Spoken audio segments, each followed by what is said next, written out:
My pleasure. Without any further ado, to introduce the one, the only, give it up for Kevin Conroy!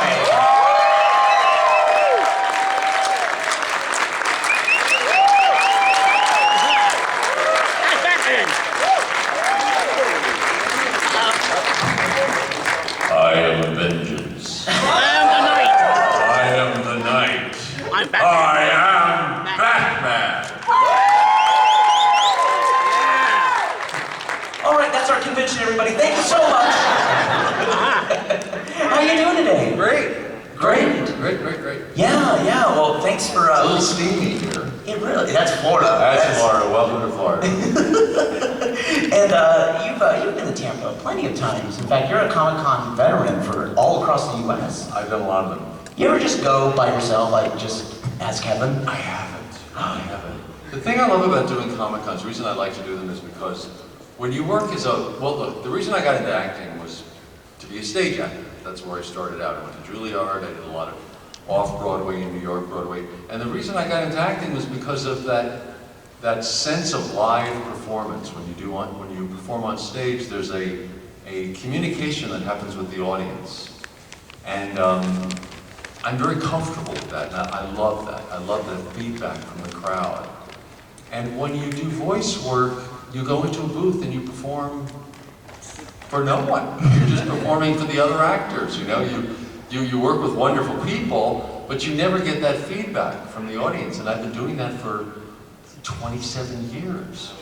So when cons started happening, conventions started happening, I thought this was an opportunity to interact again with an audience. And I love it. I love meeting the fans and hearing the personal stories. I had the most amazing thing happen just a few weeks ago at a con. The big one is San Diego. Oh, yeah.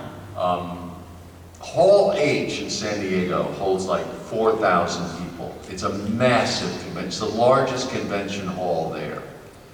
And this was sold out. And it was for the Blu-ray release of Batman Beyond. It was to announce it, and everyone was really excited about it. And there are always people on the stage that help us get us off the stage from these big convention halls, because a lot of people rush the stage and want to, interact with you, and you never get off the stage if you stop. So they're there to get you off. So they're guiding us all off. People started running down to the stage, and this one guy was jumping around really animatedly, and he got my attention. So I went down to the foot of the stage, and I said, "What is it?" And he was to his interpreter, and he had a sign language interpreter with him, and I realized he couldn't speak. And she said, he wants to tell you how important you've been to him, and he wanted to hug me. And we had this very intimate moment, and he gave me a letter. He pushed this letter into my hand. And I said, "Thank you so much." And I went back to my hotel room, and I thought, how can the voice actor mean that much to a deaf audience member? It didn't make sense to me. And then I read the letter. And he hadn't been deaf as a child. And he'd gotten infections that made him lose his hearing. And the last things he remembered were Batman episodes. And the voice of Batman saying, "Never give up. Never give up. Always fight." And he said when he wanted to give up as a kid, and he was so despondent when his hearing was going, he heard Batman telling him to keep going. Do you know what that does for an actor, to know that you've touched a life like that? I mean, it made me cry just reading this letter. And then at the end of it, he said, "And now I share Batman with my 6-year-old son." Oh. Isn't that amazing? It's such a wonderful story. I mean, not only did he survive, but he triumphed. You know, he made his life into something. He has a family. I thought, God bless him, it's so wonderful. So I didn't know who this person was. It had happened at a crowd, like a massive crowd. And I thought, how do I touch base with this person? So I have a Twitter presence, Real Kevin Conroy on Twitter. And I just tweeted out, I thought maybe he's in my Twitter following. I said, whoever you are that pushed this letter in my hand, thank you so much. It means the world to me. God bless you. And he responded 5 seconds later. And he said, I'm that guy. I'm that guy. I can't believe you read that letter. He said, and here's a picture of me and you hugging on the stage. His interpreter had flipped out her camera phone and taken a photo of that moment and put it on there. It was just, it's those kind of magical things that can happen at Comic-Con. It really is. That you can't anticipate. And that moment of that embrace over 27 years of a relationship had happened and had been frozen by that photo. So that's why I come to Comic-Con. So that to me was like it, you know what I mean? That was awesome. Isn't that an awesome story? I love that And this is perfect. We have our first question. Hi, what's your name? story. Hi. Jose. Jose. Hey, Jose. Yeah, you don't remember me. I went to when the convention, he was there with Scott McNeil, Mayor Bennett, and Robert Patrick. Robert Patrick, yeah. And with Tampa, you remember? I do remember, sure. Yeah, that's the only convention that happened. Oh, yeah. I want to find out if what do you think about the new TV series, Batwoman? What do I think of the new what? TV series on CW will be the Batwoman. Oh, Batwoman. Oh, well, I know they're going to do it. I just heard about it. I don't know anything else about it. I just heard that it's going to be done. Oh, that's awesome. So I think it's great. I think it's great they're going to do it. Awesome, thank you. That is interesting that, like, because there's just so many now that we're like in 2019, there's just so many interpretations of Batman and the whole Batman world, and you play such a significant part in it. Like now that you get a chance to kind of look back, what's your impressions?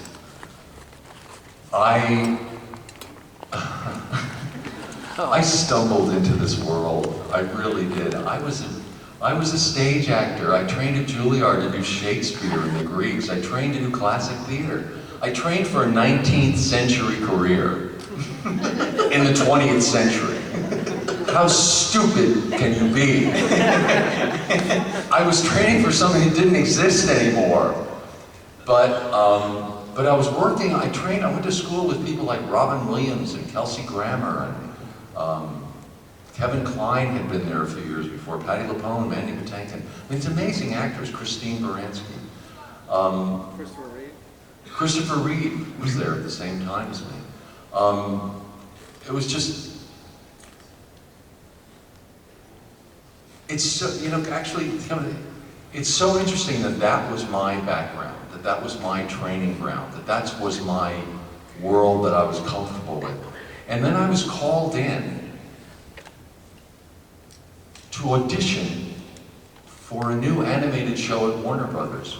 I had never auditioned for an animated show before. It was the first audition I walked in on for an animated voiceover. And I met Bruce Timm, Eric Radomski, Andrea Romano. I was meeting the gold standard of animation, and I didn't even know it. I was such an idiot. I didn't know who any of these people were. I went in, hi, how are you, Kevin, They said, so you're a New York actor? I said, yeah. What are you doing in LA? Well, I'm doing a pilot for a series, and I happen to be in LA. Well, what do you know about Batman? And I said, well, I know the Adam West show. And they went, no! That's not what we're doing! Everybody loves Adam West, but that's not what we're doing. So erase that from your mind. I said, and Bruce Timm said, what kind of childhood do you have? Don't you know about the Dark Knight and the legacy of avenging his parents' death? And I said, no, I don't know what you're talking about. He said, well, his parents died when he was 10 years old. He witnesses their murder. I thought, wow, this is really different than the Adam West show. He punches with onomatopoeia. I had no idea. What happened to Pow and Zap?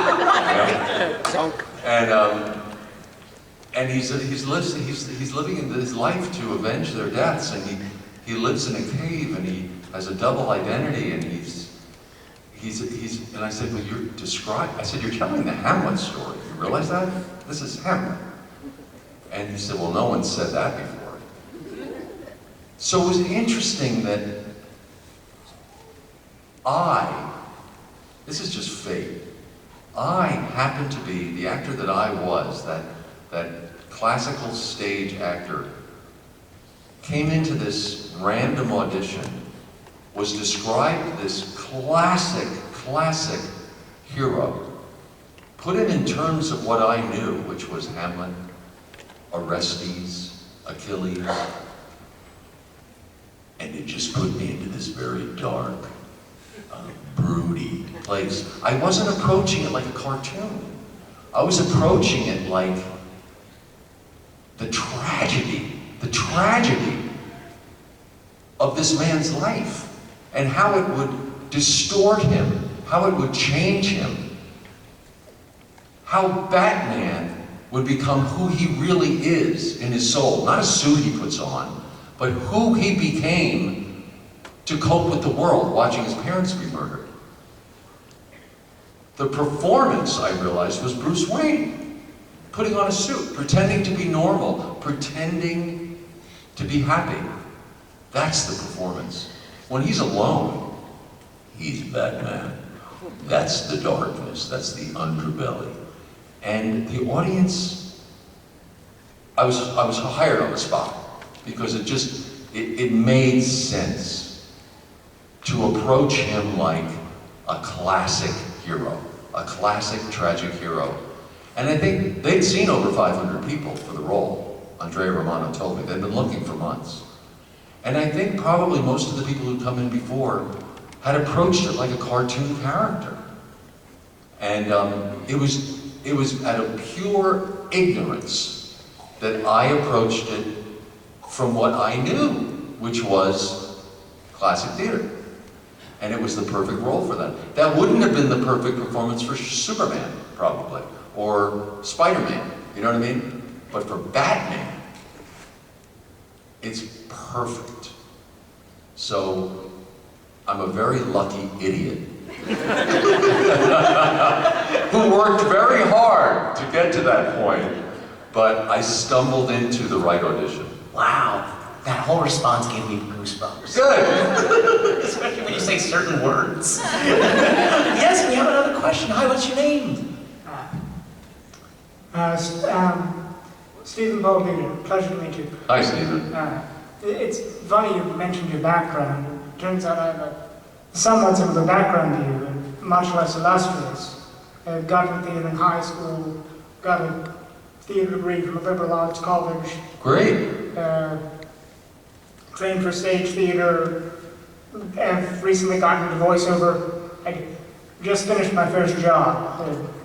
Just finished what? Just finished my first job. Perfect, congratulations. Audiobook narration, but I was wondering, what are some things that you know now, being an industry veteran, that you wish you could tell yourself starting out? What's some advice? For just generally not sucking at this job. The question was, what advice would I give myself now that I've learned starting out, when I was starting out? Yeah.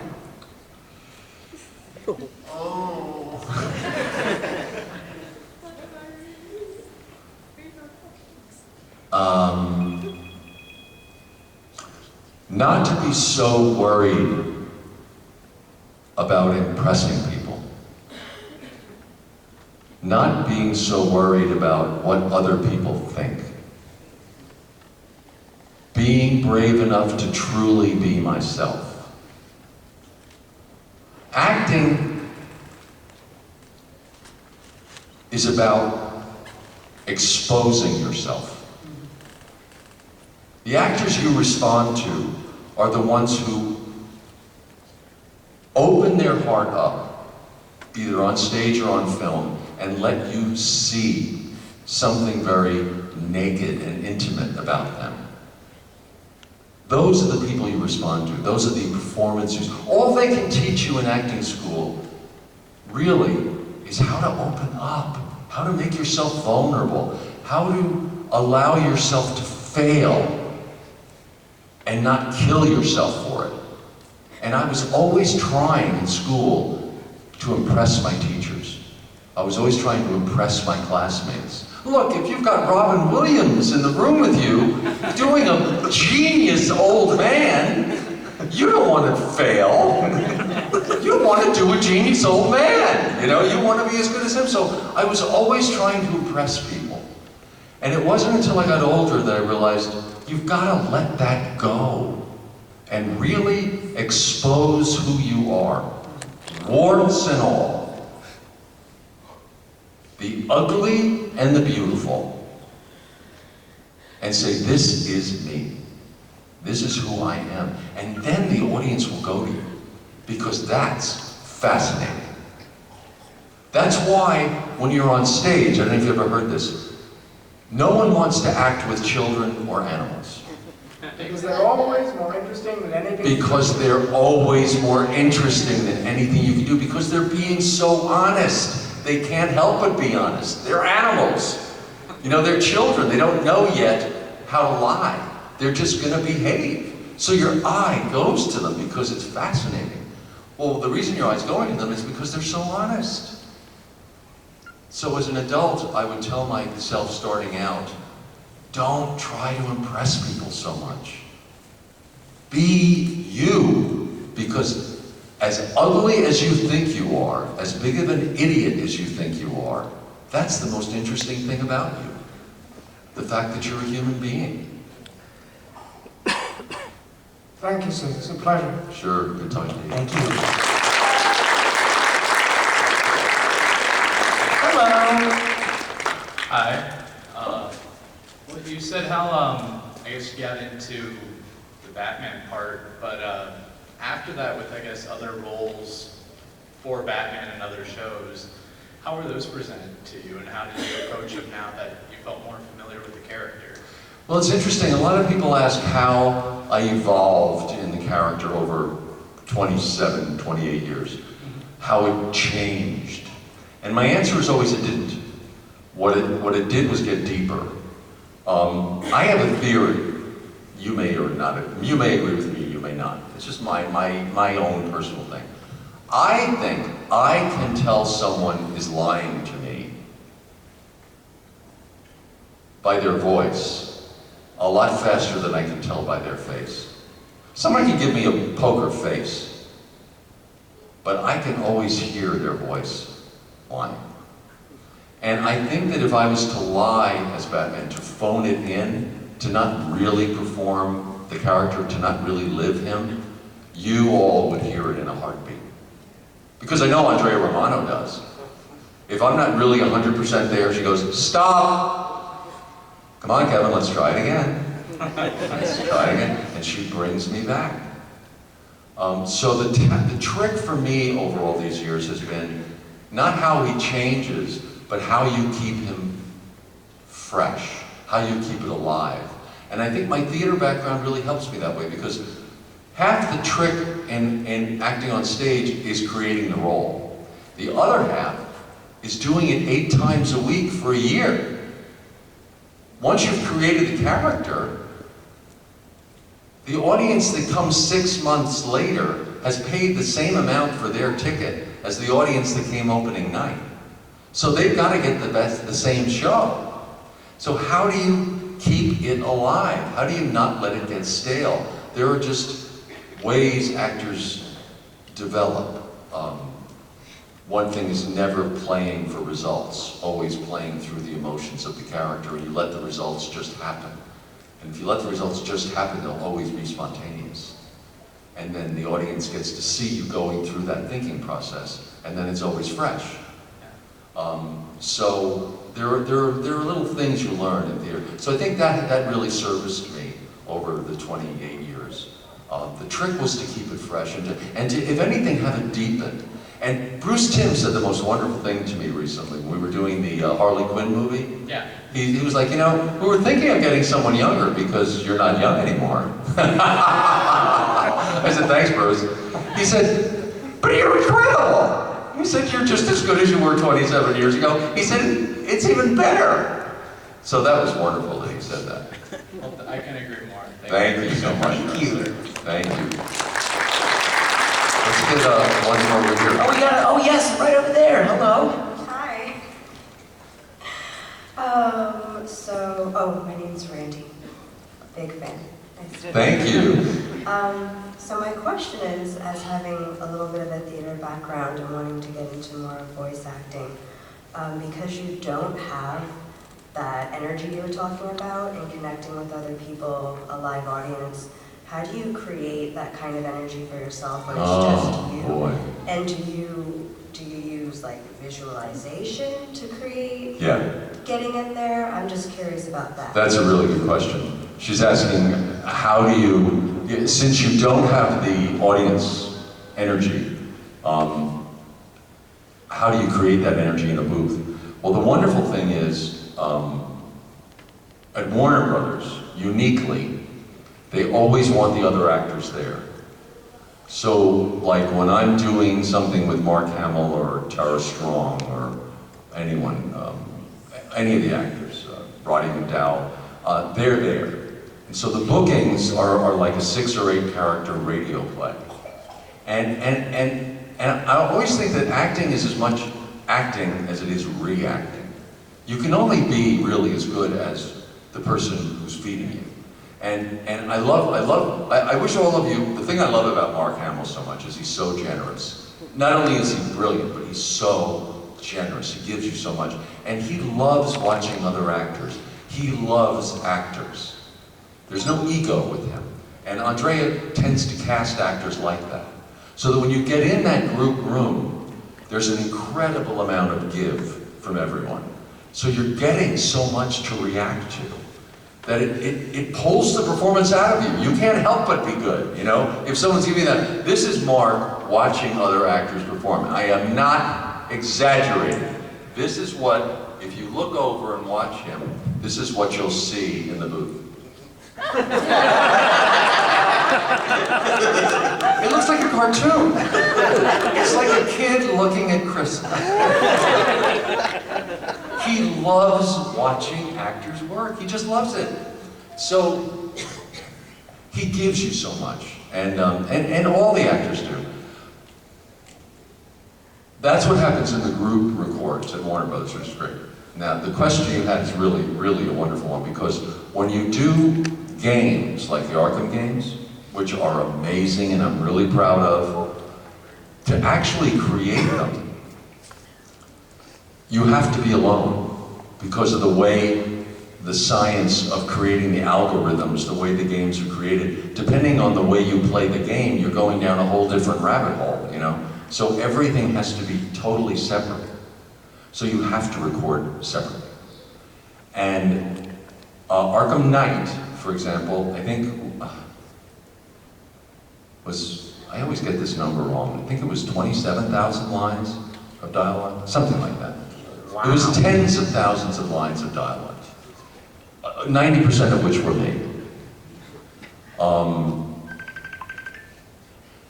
And I had to be alone in a booth and do them. And you're going over and over and over and over and over and over and over. And they want, you know, the line is, get out, get out, get out. Kevin, that was great, perfect. Give it to us again, and give it with a little irony.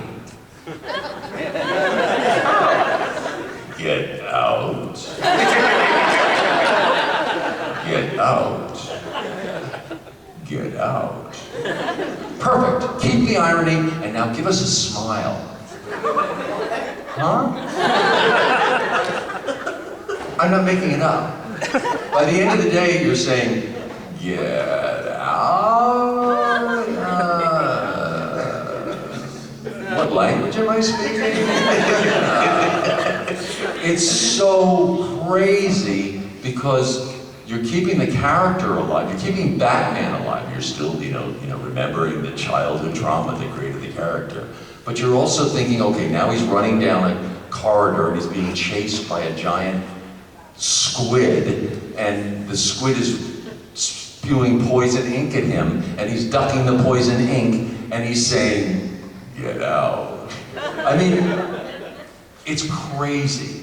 It's crazy because you're alone doing this all, and you do it for 4 hours straight.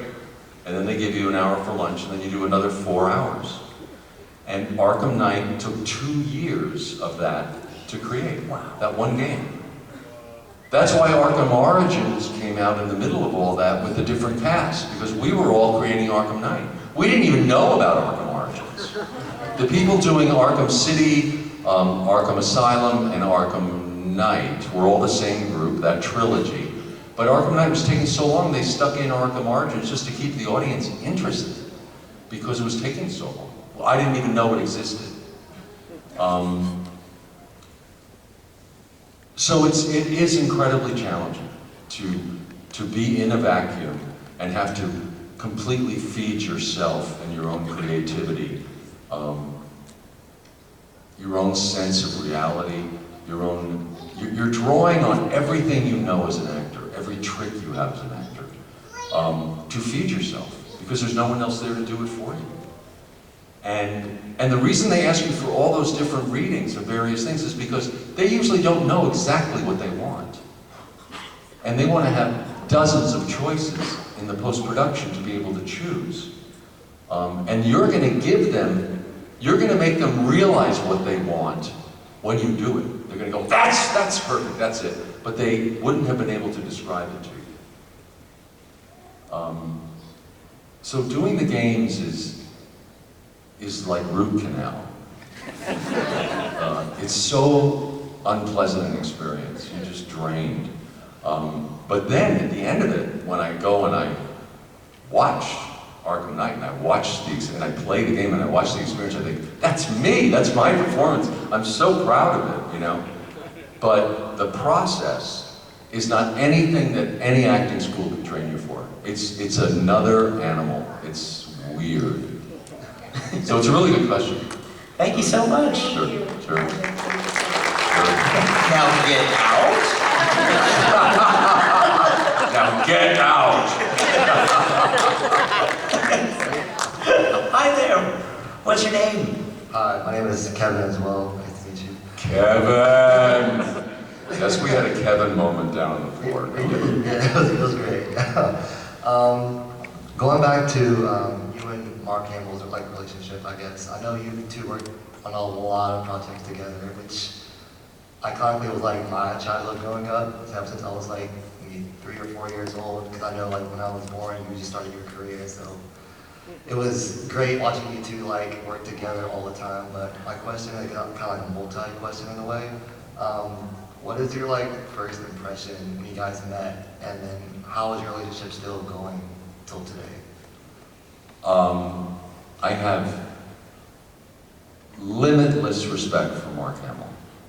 As a person, as an actor, as a friend, as a father, he's a 100% person. He's just, I love him, he's a wonderful person.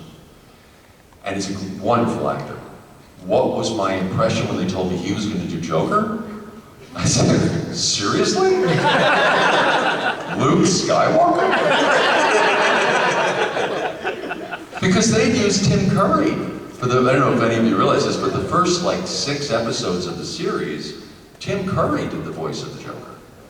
And he was fantastic. And I didn't understand why they were going to replace him.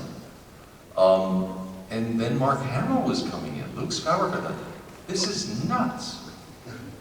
And then he came in and he did it. And I realized why they replaced Tim. Because Tim was scary, lock up the kids, don't let them hear this. Scary. Mark Hamill came in and he was scary, hysterically funny scary. Oh, this is a great roller coaster ride scary. So he just brought all these other colors into it. I thought Tim was fantastic. He was wonderful. He was just doing a very, very, very, very scary, dark Joker. Whereas Mark got almost the comedy of the character, the way he was laughing at the world, which was perfect for the Joker.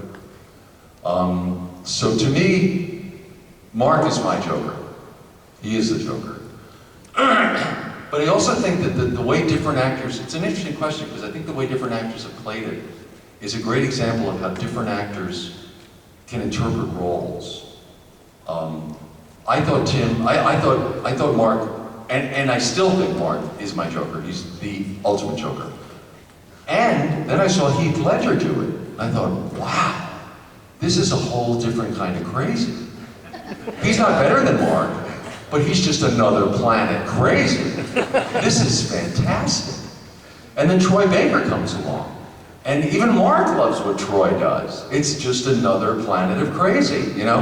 And you realize within that character, there are so many ways to play that kind of crazy that a different actor will bring to it, depending on what their own life experience is. And they're all valid. Some will just be some people's favorite, and some will be another person's favorite. Mark is my favorite, but the others are fantastic. So I love that, seeing different actors play the same roles. Even Batman. Thank you, Kevin. Thank you, Kevin. Hi there, what's your name? Andrew. Oh, whoa, hey, Andrew. Yeah, we met before. Yeah. Okay, before I ask my main question, I gotta first make sure, are you at all familiar with like the Marvel side of comic books? Are you familiar with Who?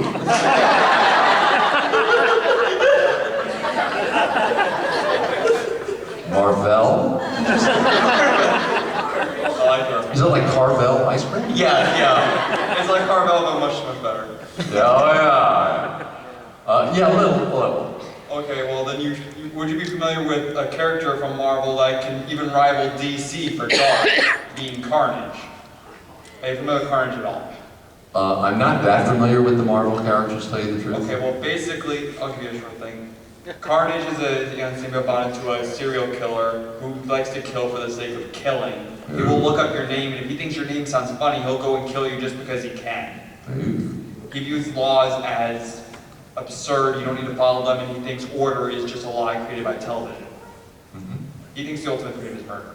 So my question is, how would you feel like Batman would react to seeing Joker and him combined? Mind you, this symbiote can also generate weapons from his suit, and is very, very much crazy and bulletproof, mind you. How would Batman react to Joker and Carnage becoming one thing? Well, become one thing, or even like tag team. Tag team? Wow. That would be pretty intimidating. Use your Hamlet skills. What would Hamlet do? Well, Hamlet would say, oh, that this too southern left. No. I don't know. What would happen when those characters came together? Look, the thing about Batman is he has no superpowers. He's a person. He's a mortal who has been transformed into this very dark vigilante by tragedy. But he has no superpowers to help him. So the only thing he has are his wits. So the more complicated the villains become, the more complicated the conflicts become. The Joker, I think Batman and the Joker define each other. I think Joker and Batman are yin and yang. Batman wouldn't be Batman without Joker, and Joker wouldn't be Joker without Batman. And at the end of The Killing Joke, what I loved about that ending is that laugh that Batman goes into. And you realize he's absorbing the Joker. You know, So he's about to become the Batman laughs. there is the side of Batman that goes to that edge, you know. So the more complicated the villains are, the more challenged Batman gets to not go to the dark side. So I don't know how he'd handle that conflict, if he would actually kill, because the Batman I played never killed. I don't know, it's a good question. I actually did a comic where it was like Batman and Spider-Man, I guess you joined against those two. If you ever have to do a TV show series of it, I'll give you a good tip. You don't like Sonics or E's. Okay. Fair enough. Fair enough. Now my attention is to the little Riddler. Oh my goodness. Riddler. Riddler. Hi, what's your name? Gannon. Hi, Gannon. My question is, what would happen if you actually got in a real crime fight like in the movies?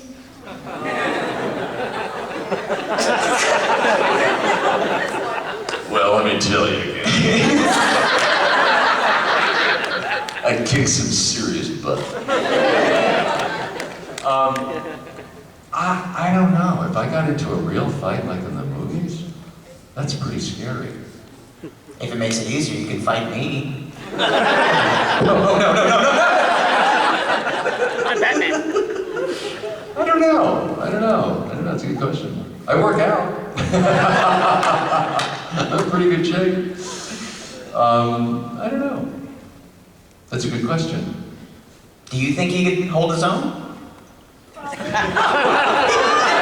just for visuals, He shrugged. It was a big vote of confidence. Yeah. That reminds me, when I was doing theater, there was a performance that kind of just flashed on this. I was doing a performance of King Lear with some really wonderful actors. I was playing Edgar. I loved doing the role. And the guy playing Lear was out there. He's in the middle of one of Lear's big soliloquies. And he's out there and he's going, "Blow winds and crack your cheeks! Hail! Hail, cataracts and tornadoes!" And he hears two old ladies in the front row go, "Yeah, you're right, he's not very good."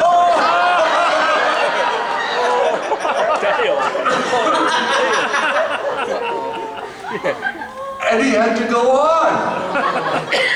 He came off stage and he was as white as a ghost. And I said, David, are you okay? He said, I think my career is over.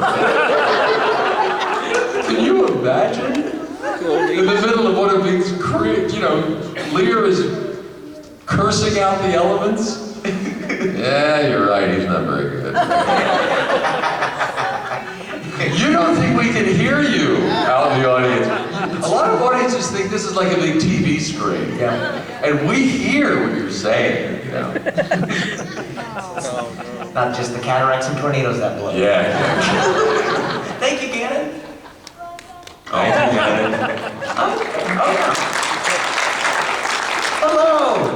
Hi. So I grew up on Batman the Animated Series, and it's still the greatest version of Batman to me. I know a lot of fans feel that way. And it's, all the, you and Mark especially, I hear your voices whenever you do the characters still to this day. But whenever I've gotten the chance to meet somebody from the series, even if it was a small part of their career, I like to bring it up and ask them about it. And I got to meet Ed Asner a couple of years ago. And I'm thinking, he's had such a long, famous, historic career. I don't know if me bringing a Batman animated series is going to stick out to him. So I said, I grew up on the show and I loved you as Roland Daggett. And then he completely surprised me. He's like, "Do you remember me as Granny Goodness in Superman?" And, and then he just starts talking about how much he loved playing those characters and loved working with everybody. And so I was thinking, if someone like Ed Asner, he looks back at those animated shows and that stands out in his career. Do you find that other actors that you worked with over the years, that if you run into them, they still talk about it? Absolutely. It's such an interesting thing. When we started doing the show in '91, actually, is when it started recording, went on the air in '92. No one knew about it. It was a new show. It was a year before anyone even realized it was on, or 6 months. And suddenly, the actors coming in were, Roddy McDowall was coming in. I mean, Efrem Zimbalist Jr. was Alfred. Ron Perlman was, was playing a character. Everybody was coming in. And I said to Andrea, "You're getting some really, these are really interesting bookings." She said, "I can get anyone in LA I want." She said, "Everyone." She said, "Word is out on this show that these bookings are fun. She said, everyone wants to come in on this show. And that happened over time. When they did the 100th episode, they took out a 2-page center spread in Variety, which is the magazine of the entertainment industry, and they listed to thank everyone who'd been involved in the show. And it was literally a who's who of Hollywood. It was unbelievable to see all those names together. I thought, wow, I didn't realize all these people were in the show. I was so lucky to be involved in that, you know. I met so many interesting people. So you're right. I think that everyone viewed it as a real special moment in their careers. You know, it wasn't like winning an Academy Award or anything like that, but it was a special creative day that they had, and everyone remembered those days. Awesome. Thank you. And now we have Batman. Hello. Oh, Batman. Yeah. How's it going? My name's Shaz, a little bit of a Batman fan, you can tell. I want to say that you're like the stoic Shakespearean Batman, like what you were talking about earlier. I think that's like the perfect portrayal of him, and that's what I always viewed him as well, like the tragedy character. Also, I want to say my favorite line you ever delivered is "Smells like discipline" in the recent Harley Quinn Batman crossover. That was funny. Yeah, that was hilarious. How to crack Smells like discipline. Yeah, that was amazing. Out of everything you've done since 1991, what's like the one line where it either like hit you the hardest or you felt was like the most defining to the character, the way you portray him? I've always found that the most revealing lines for the character are the ones that deal with his pain of his youth. And those are the ones that deal with his relationship with his father. And in Mask of the Phantasm, which is a wonderful movie, he's made a compact to avenge his parents' death. That's his vow. And suddenly he meets Andrea Beaumont. And he suddenly realizes, oh, this is what life is about. It's not about vengeance. It's not about vows. It's about a vow to a person. It's about love. This is what life is about. And he realizes his eyes are opened to love. And he wants that so desperately. He needs that. He wants this woman in his life. But to have that, he's going to have to be released from his oath. So he goes to his parents' grave. And he has an amazing scene where he pleads with them to please understand why he has to be released from his vow, because he's fallen in love. And just at that moment, whoosh, this flock of angry bats comes screaming up out of the earth, and it pulls him back down, and he knows he can't escape his fate. It's a wonderful scene, and it's a beautifully it's an amazing movie. drawn. It's a beautifully drawn scene, and playing that scene, it really drew a lot out of me, and I was very proud of it. And I think scenes like that, where he's dealing with his relationship with his parents, are always the most interesting for me. Does that make sense? Yeah, absolutely. I know exactly what scene you're talking about, and that's true to the point of the whole stoic Shakespearean kind of cinematic experience of he has to deal with his own monster before he can move on past it. Yeah. All right, thank you. Sure. Thank you. Thank you. Beautiful. All right. Well, we just got about 10 more minutes, so we'll do with what time we have. What's your name? My name is David. Hey, David. So first of all, me and my fiance are huge Batman fans, and the animated series is probably the best iteration of Batman. We love you. Thank you. And so, as you know in theater, that one of the techniques they teach you is stay in character from when you wake up or when you show up, so that way you understand the character more and more. So my main question to you is, for the role of Batman, did you ever use his voice in a very like unironic fashion, like whether you're at the store or at the dinner table? Give me that burger.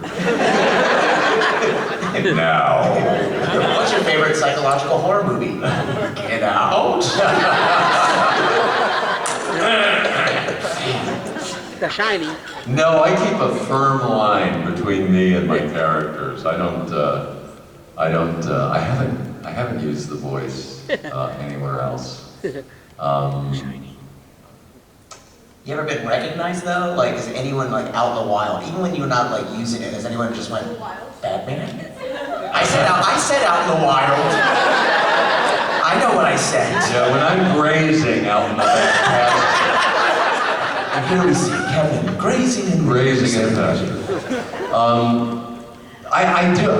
Look, because of the internet, I do get recognized a lot now, which is amazing for voice actors. We're used to being totally anonymous. For a long time, it was a totally anonymous job. And suddenly people started recognizing me. And I live in New York, and the place I seem to get recognized the most is the subway. People will always be sitting across from me in the subway going, are you? I go, yeah. They go, well, come on, let's do the voice, do the voice. And you know, some of the cars are kind of contained, you know. There's all these other people, they don't know what you're doing. You're going, I am vengeance. And everyone goes, oh, we got a crazy guy. You feel people moving away. And by the time you get to, I am Batman, they're like leaving the car. They're like, out of there. That's where I use the voice. It's fun. I can freak people out in the subway. Thank you so much. And let's see what we got. We got 5 more minutes. So yes, please, what's your question? I'll keep this one simple. You've done Batman for, well, almost 3 decades now. And all this time... But I was 10 when I started. I just want to make that perfectly clear. Whatever you say. Okay, whatever you say. Exactly. Anyways, and all this time, have you ever wanted doing any other DC superheroes or even Marvel superheroes? Well, I do have another character I've done, which I wasn't supposed to say anything about because it had not been aired. And I just found out it is airing in Europe. So hopefully it'll be coming here next. And it's not a hero, it's a villain. Oh. I call him my bipolar scary villain. He is totally out of his mind. And it's so much fun because it's the complete polar opposite from Batman. Is it Hush? Huh? Is it Hush? No, they didn't use me for Hush, I don't know why. No, this is not a Batman show. It's called Welcome to the Wayne. It has nothing to do with Wayne Manor. And it's playing in Europe now, and I play this really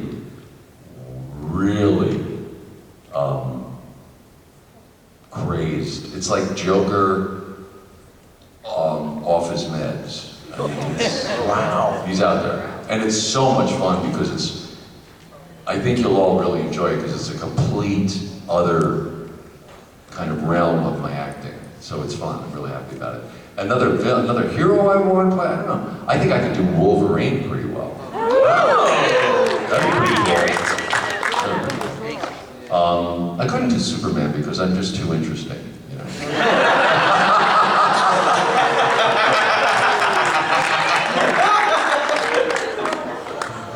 He's so square-jawed. He's so clean-cut. Well, everyone in Bruce Timm's DC universe has a swear jaw, to be honest. That's true. It's very true. That's true. Awesome. That's true. No, we all love Superman. I like to give him a hard time. Okay, thank you. Thank you. Thank you. Take care. Hi there, Punisher. How's it going? My name is James Wool.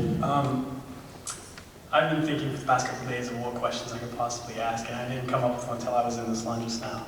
But have you ever thought about doing, or has anybody ever come up to you about doing maybe a live-action older Bruce Wayne like maybe from like the Batman Beyond series, but you know, on film. Well, if I ever got to that age, it might be appropriate. No, actually, it comes up a lot, actually.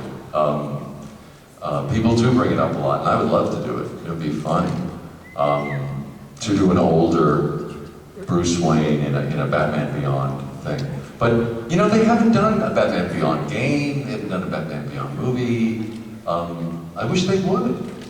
There's a huge following for that show. It's a wonderful show. Will and I work incredibly well together. I love working with Will Friedle. He's a very talented guy. So I would love to do old Bruce Wayne. It would take a lot of work, you know, because I'm just not old.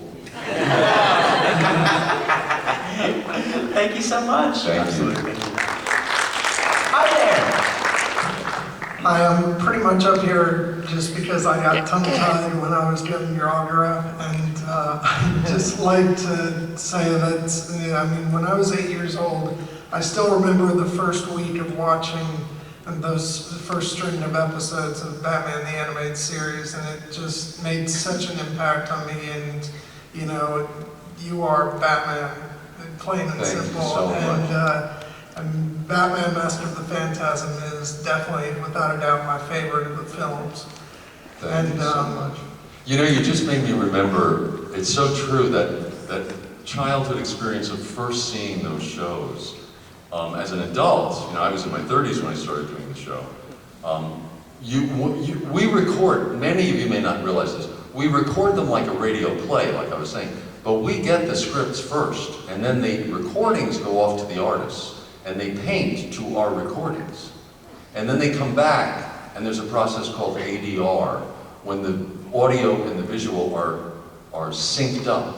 And there are always extra mouth flaps that have been painted in, or not enough mouth flaps. So you have to rewrite lines, so the things have to be dubbed in then.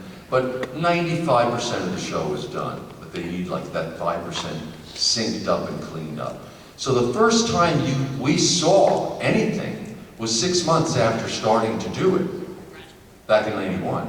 So we were all recording to sketches of the characters. No one really knew what the show was going to look like, except Bruce Timm. I had a sketch of Batman. Wow. You know, think about it. Mark had a sketch of the Joker. We were creating the characters they hadn't been visualized yet. So the first ADR session was for On Leather Wings, which was the first show. And I'm sitting there in the ADR studio at Warner Brothers, and whoosh, this color comes up on this huge screen, and this symphony, Sir Shirley Walker's symphonic score, and these bold graphics, and this Batman, this character comes on, and I thought, holy crap! What have I been doing? I can't believe what I've been a part of. And everyone had the same reaction. Everyone was like, wow, we had no idea that this was, how beautiful this was going to be. You know, because we were just doing an acting job, all of us. And then suddenly you get to see, visualize what it's going to be like. So imagine for that little kid what that was like. For us, the creators who were involved in it, having that same experience of like, oh man, look what I've been a part of. So that was a great moment. That's amazing. That was a great moment. Just thank you for everything. Thank you. Thank you. And Kevin, I always hated it, but we have hit our time limit. Oh, right. But I always open the floor up, is that you have anything you want to say to everybody just to wrap things up? Just that you guys can never underestimate the importance that you have to actors. Without you, we wouldn't have jobs. But more importantly, without you, the jobs we have wouldn't have a lot of meaning. And it's really the communication between the artist and the audience is the reason we do this stuff. So never underestimate how much you mean to the actors. You're never taken for granted, believe me. That's what I say. Everybody, give it up one more time for Kevin Conroy.